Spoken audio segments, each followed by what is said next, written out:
A city does not remain static throughout history. It evolves and changes in various phases of either growth and decline, each shaped by external pressures, internal growth, and pivotal events.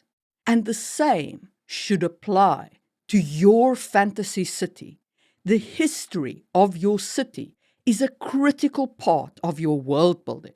And today, in this episode of Worldbuilding Blueprints, that's what I want to explore. How do you build the life cycle of your city and include the lore for your readers to enjoy? Welcome to Season 2, Episode 2 of Worldbuilding Blueprints.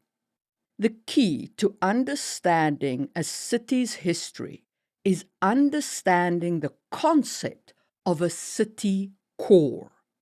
A city core is the part of the city that everything else seems to grow around.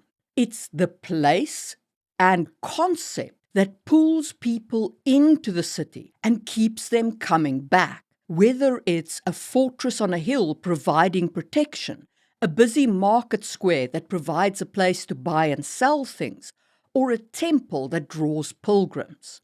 Think of a city core as one of the heartbeats of a city. For example, in Helsinki, the Esplanade Park is the cultural core of the city. Christmas markets are put up there. May Day celebrations take place there. There are theatres on both sides of the park. If there are protests, they go through Esplanade Park. It is the heart of Helsinki. In ancient Athens, the Acropolis was the original power core, towering over the city and reminding everyone who's in charge. In Las Vegas, the Strip is a cultural and economic core of the city, pulling in outsiders with lights, casinos, and shows, and employing many of the locals. Notice that I mentioned different types of cores: cultural, economic, and power. And that is important to understand about a city's growth. Not only can different cities have different cores, but over time, a city will develop multiple cores, like a dockside quarter, a thieves' den, or a theatre district. And these cores are the core of both the city's layout and its growth cycle. They're where life concentrates, where stories happen, and where the character of the city is revealed. And they are so central to planning the layout and history of your city. Briefly, there are the following kinds of cores. The power core is the palace, the fortress, the governor's hall, the administrative quarter. And it is basically where the political head of your city sits. The defensive core is walls, fortifications, barracks, siege engines, soldiers, and so on. They are what protect your city from your external forces. And they're often created as part of the initial city building in order to defend the operations of the rest of the city. But they can develop later because as the city grows and becomes more valuable, new defense cores may arise and grow over time. Then there's the economic core, which is your marketplace, your harbour, your caravanserai, your artisans' quarter, or your resource extraction. This emerges very naturally where ships dock, where caravans unload, or where rural folk bring goods in. If the founding core of the city wasn't economic, this core will soon appear as surplus is generated and the exchange of goods begins. Economic cores also encompass resource extraction like mining and processing.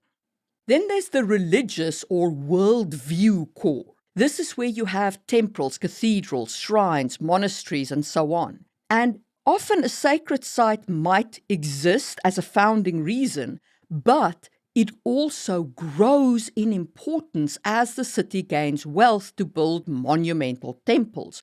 Or the city might have been saved by the intervention of a god, and thus develop a new holy view.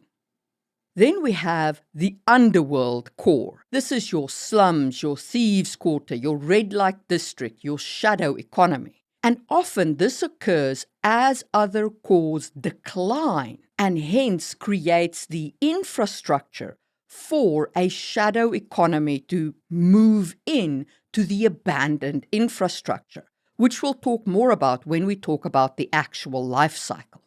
And lastly, we have the cultural core, which is the arenas, the theatres, the academies, the gardens, the library. And this basically emerges as wealth accumulates and elites invest in monuments to culture, learning, or entertainment. Sometimes this is sponsored by rulers to show benevolence. And sometimes it's grown from guilds or communities who are looking to leave their stamp in the world. Now that we understand the concept of a city core, let's talk about the city life cycle. A city life cycle begins with its foundation phase, when its first core is created. At that point, the city enters a normal growth phase where people are attracted to the core and the city expands. Now, in this growth phase, there could be additional cores and purposes added at this point. And if there are, this creates a growth acceleration in the city. But there might very well come a point where no new cores are being added. And that will result in the city's growth plateauing when the cores are all saturated. So they're all giving as much as they could be giving, and no new cores are being added. This will result in growth saturation for a large part, and the city might then enter a state of slow decline where people leave because they no longer get sufficient resources out of the city's existing core. So that's the kind of natural life cycle. But a city is not an island. It doesn't exist independently of everything else growing on in the world. And so the city's life cycle can at any point be interrupted by shock growth and decline cycles. So this is when a crisis strikes the city, an army invades, resources run out, a drought hits the city. Any kind of crisis could result in this kind of shock growth. This kind of growth can result in additional cores being added in a hurry and thus accelerated growth. Or it can result in some core functions being removed from the city. And that creates a very interesting situation. Because if a core is terminated, if a core is removed, you need to ask yourself if there are any additional cores that still remain in the city. Because if a city has no more cores, if all of its cores have declined, the city enters terminal decline. And terminal decline will result in people slowly withdrawing from the city until it is completely abandoned. Let's take a look at some examples. Constantinople was initially founded as Byzantium due to its defensible location on the Bosporus Sea and the access it gave to trade. So it had a defense reason, and then it had an access to trade reason. And it grew as a city in a normal trade cycle, but it also had many, many shocks. One of the most interesting shocks was when Constantine the Great decided that the site where Byzantium was would become Constantinopolis, the capital of the Roman Empire, moving the capital away from Rome itself. And this ushered in an era of grand architecture and economic prosperity.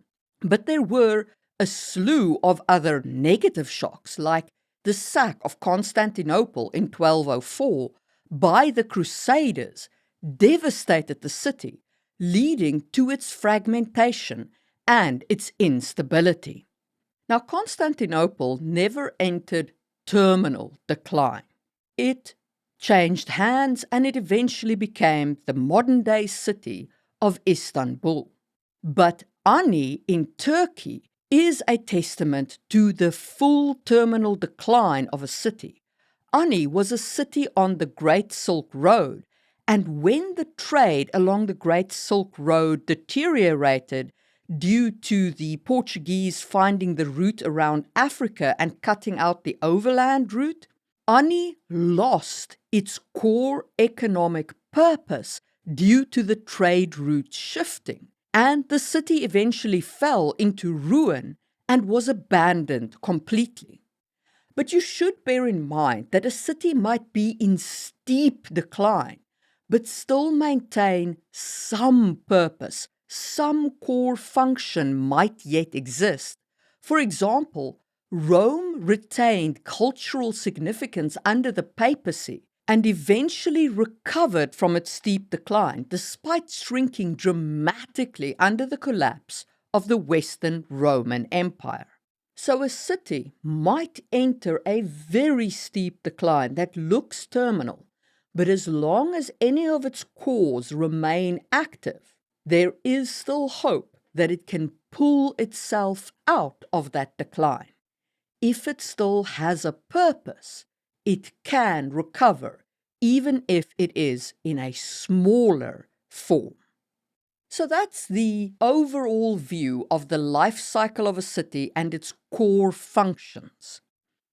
Now, let's plunge deeper into the life cycle of a city and explore how it ties back into creating the lore of your city, starting with the first core. As we discussed in the first episode of this season, every city begins with a reason. The founding motive of the city creates the first urban core, the beating heart around which everything else gathers. And in that episode, we explored many founding reasons, like it could be strategic, economic, religious, or political.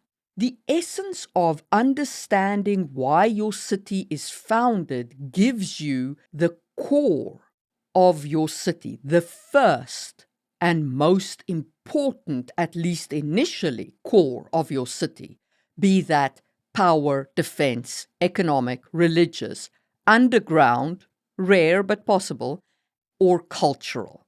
Again, rare but possible. There are two very important things to understand about that first core. The first is longevity. Sometimes the original motive of a city will fade, but the core persists in some format. Rome's original ford on the Tiber no longer mattered once stone bridges spanned that river, but the forum created by that ford, that remained the civic heart of the capital. We spoke last time about Johannesburg and its core founding reason of mining.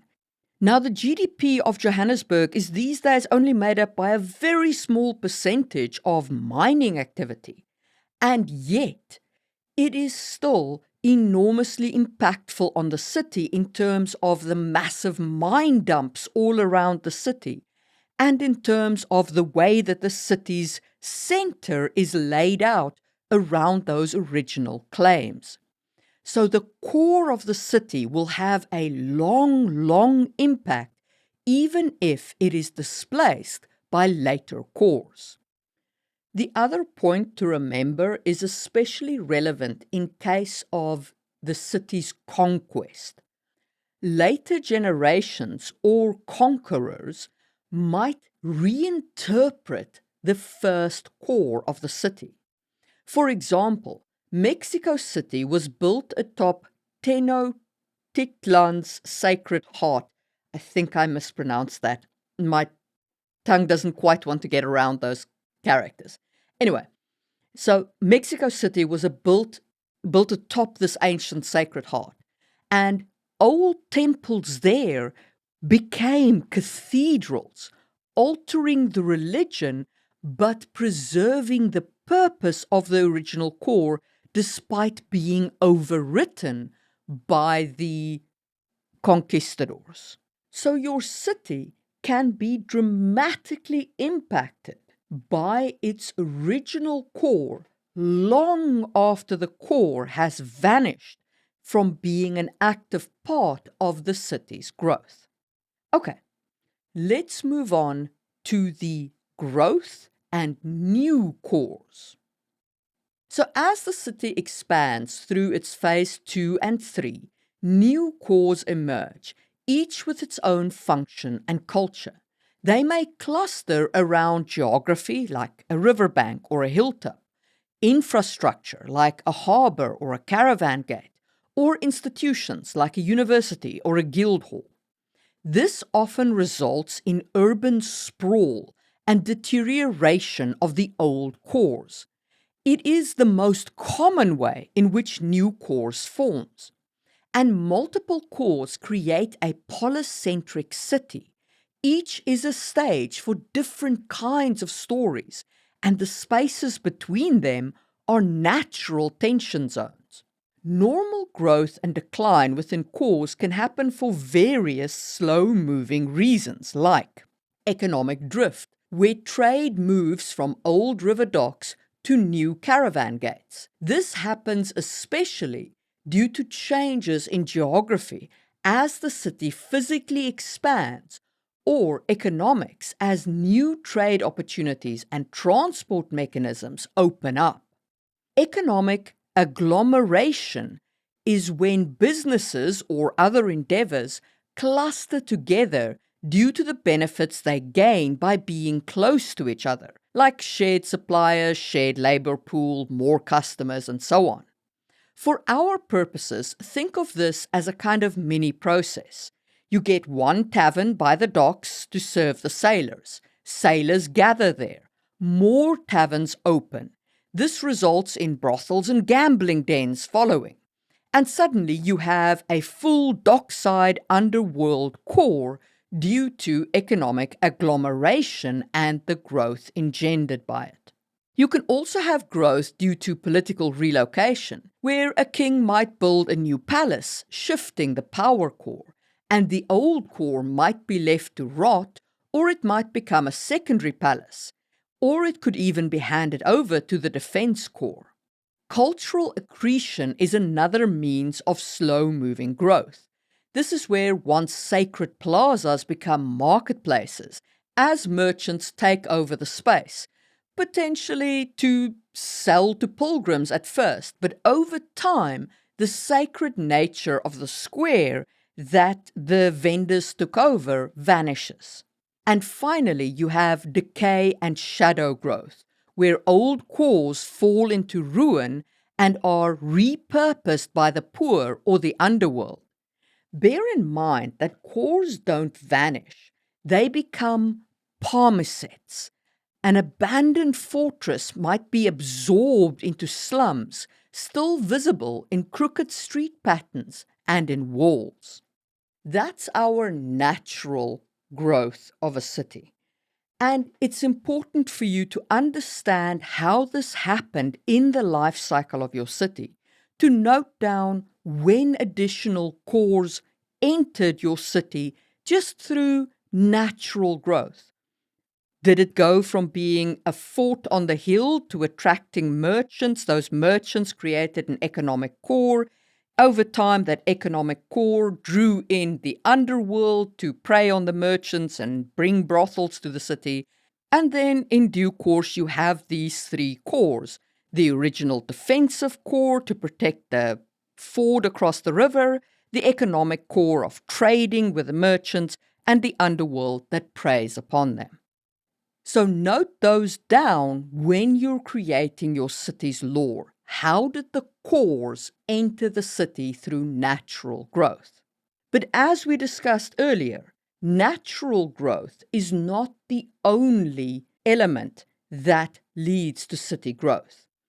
Growth and decline can also occur due to the shocking events or crises that fundamentally alter the city in a short space of time. So let's talk about those next. Before we plunge into crises, give me just a moment to tell you why membership of the Just-in-Time World Building channel is really great for you. All members of my channel not only get early access to my videos, but accompanying this podcast, they can download the worksheets that form the core of my world building books, Worldbuilding Blueprints, based on this podcast. So, if you would like early access to my content and you would like to be able to download those worksheets before they become available for sale, join the channel on YouTube for as little as the price of a cup of coffee a month, and you too can join the community supporting this podcast. And thank you very much to each of my members for keeping my income stable enough to do this. Okay, enough of that. Let's talk about shock change events. Shocks to the city can either strip away old cores, strengthen existing ones, or create entirely new ones. When a trade route shifts away, for example, the city may lose its economic lifeblood. A mine running dry can rob the city of its resource base. Both of these would cause a decline in the economic core.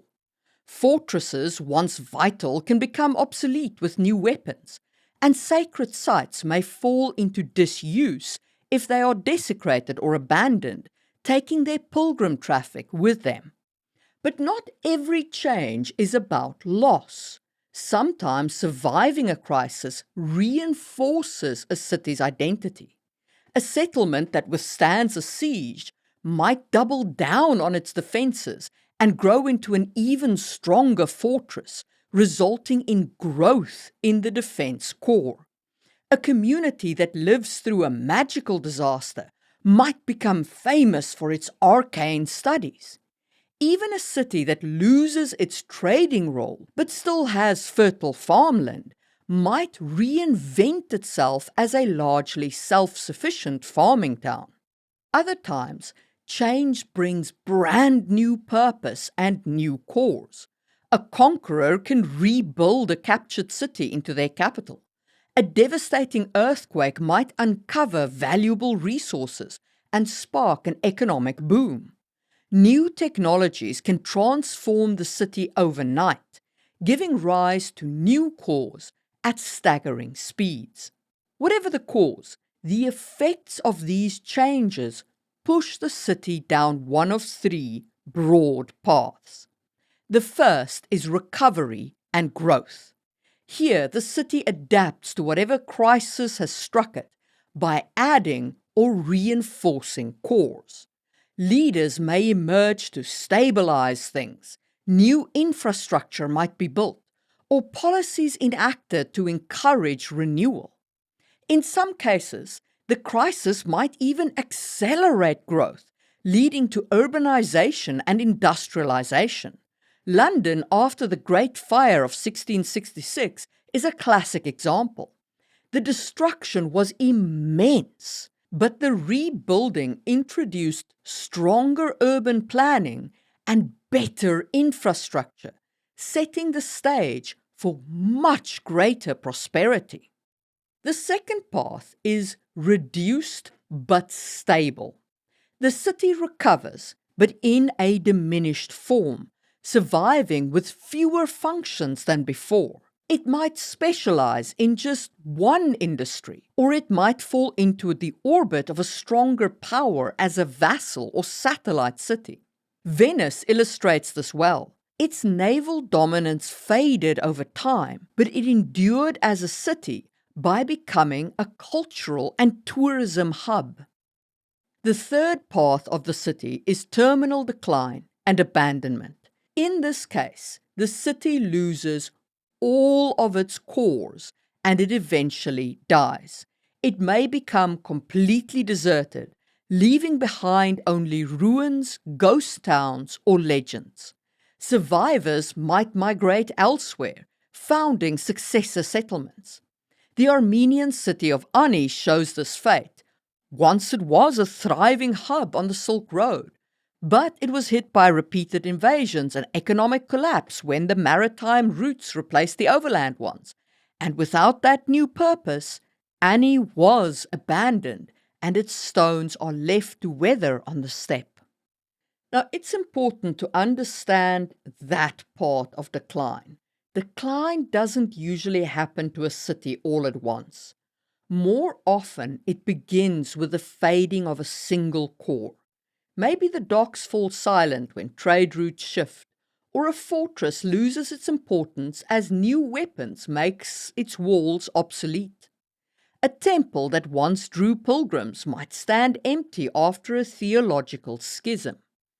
Each time a core withers, the city loses one of its vital purposes. The city as a whole survives so long as another core still beats strongly enough to keep it alive.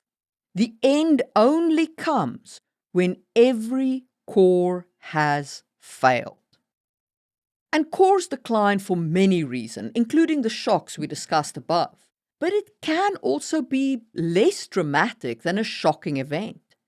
Economically, trade can dry up, mines can be exhausted, or infrastructure can crumble beyond repair. Environment and magic can turn against them. Floods, plagues, volcanic eruptions, or ley lines that the city was built around could collapse, and that might render a once vibrant district completely uninhabitable. Political and social collapse can hollow out a power core if rulers fall or civil wars rage. Religious and cultural shifts can make a once sacred site irrelevant or strip a university town of its prestige. But decline isn't always the end. It can also mean transformation. A fading core may be repurposed into something new. A fortress could be turned into a monastery. A decayed port can be reborn as a fishing town. A temple precinct can be converted into a bustling bazaar. Cities that adapt this way survive, reshaping themselves around their remaining strengths or new opportunities. So the decline of a city is really the story of its cores. As long as even one core remains, the city lives on, perhaps smaller, perhaps lacking in luster, but still alive. Only when every core has gone silent does the city finally die. So, now that we understand city cores, city life cycle, and the events that drive the city's growth and decline, let's talk about your city. When you start your city's definition, ask yourself, did your city grow organically or was it planned in some fashion? How long did the initial growth cycle last before the founding reason ran out of steam and the city's growth plateaued? Did the city grow rapidly, like with a gold rush, or slowly as people moved in from the farms? And are there any urban legends or myths told from those early days? Then define your city's shock events. Consider if any of the following types of events have happened to your city and what their impact on the cores of the city was. Did you have external shocks like war and conquest, economic shocks like a trade route shifting, natural disasters like a flood or an earthquake or a volcanic eruption, or pandemics and famines like that devastated your population? Did you have political upheaval where a ruling dynasty of the country that the city belongs to collapsed? Did you have any new discoveries that came to the city, new technology that changed the way the city functions? Or did the city seal any new alliances or create new trade routes resulting in additional cores? You can also look for internal shocks, things that happen inside of the city, like social unrests and riots caused by inequality or exploitation, or when key industries like miners and merchants come into conflict with each other. You could also have religious or magical schisms. Different schools of magic could come into conflict with each other, creating a disaster within the city.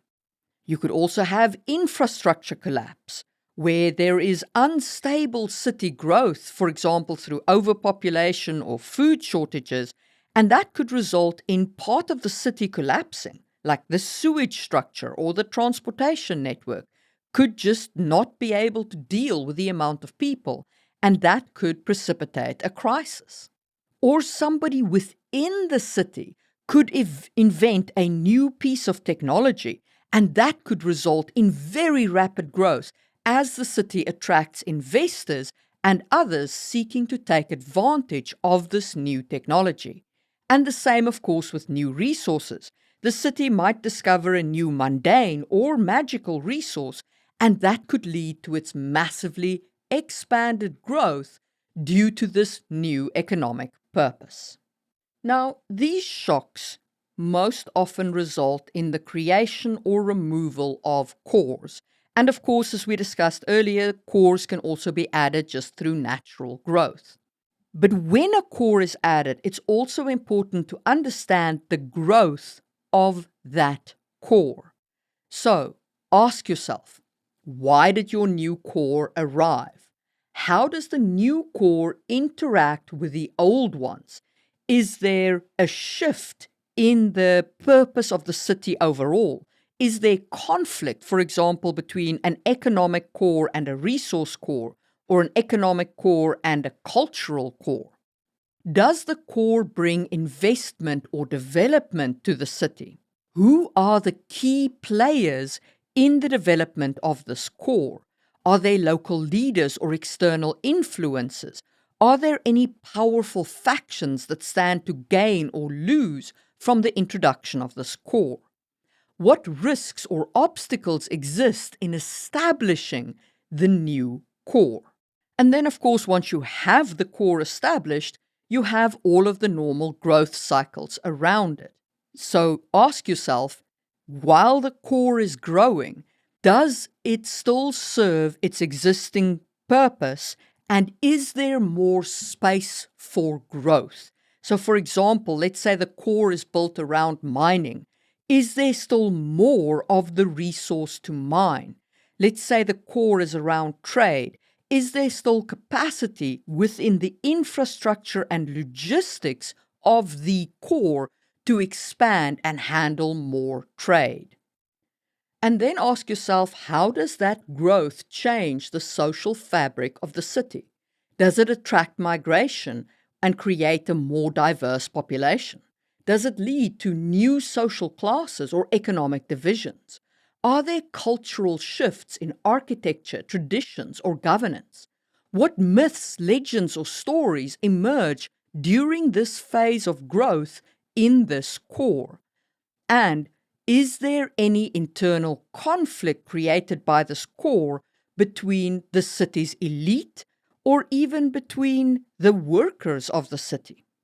And then finally, when you're talking about the decline of a core, consider what triggered the decline. Think in terms of loss of trade, war, climate change, social collapse, resource exhaustion, and so on. Did the core have a chance to recover from its decline and enter a new growth phase? Was any key infrastructure or industry lost to the city due to the decline of the core? Did the decline trigger a decline in other cores of the city? And if this is the final core of the city, who were the last people to leave? Think of scholars, farmers, warriors, priests, and so on. If the core resulted in abandoned buildings, were those buildings repurposed for another core, like, for example, that they become an underworld city? And if it was the last core and the city was abandoned, what ruins remain today? And if you track your city in this way, tracking its cores, as well as the events that caused those cores to grow and decline, you will build up a comprehensive lore for your city, a great tapestry of history that all works together to help you understand not just the history, but also the rough layout of your city as you can physically map these cores to the events that are related to them. And that is my thoughts on how to build comprehensive lore for your city. Next time, we will be discussing mapping out the actual bones of your city, like what the streets look like, what nooks and crannies you should build, and so on. So make sure you're subscribed for that.